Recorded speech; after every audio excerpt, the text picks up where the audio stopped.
امیر جماعت اسلامی کراچی مونم ظفر نے chairman new Karachi town محمد یوسف کے دفتر میں آج ان سے ملاقات کی۔ اس موقع پر جماعت اسلامی کراچی کے جنرل سیکریٹری توفیق الدین صدیقی بھی ان کے ہمراہ تھے۔ چیئرمین محمد یوسف نے امیر جماعت اسلامی کراچی مونم ظفر کا استقبال کیا اور ان کو خوش آمدید کہا۔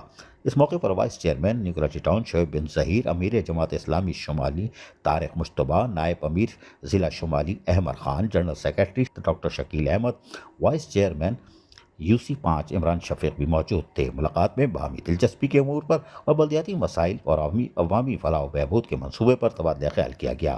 امیر کراچی مونم ظفر نے نیو کراچی ٹاؤن میں جاری ریکارڈ ترقیاتی کاموں اور عوامی خدمت کے حوالے سے اپنے اطمینان کا بھی اظہار کرتے ہوئے مسرت کا اظہار کیا۔ چیئرمین محمد یوسف نے ان کی ٹیم کی کاوشوں کو سراہا اور انہوں نے امید ظاہر کی کہ جماعت اسلامی کے منتخب بلدیاتی نمائندے عوامی مسائل کے حل کے لیے جذبے اور توجہ کے ساتھ ہی اپنی خدمات جاری رکھیں گے۔ عزیز عارف، KBS بلدیاتی نیوز کراچی۔ ایسی ہی خوبصورت ویڈیوز فیوچر میں حاصل کرنے کے لیے ریڈ بٹن پر کلک کر کے اور بیل آئیکن کو پریس کر کے ہم سب کے سبسکرائبر بننا مت بھولیے۔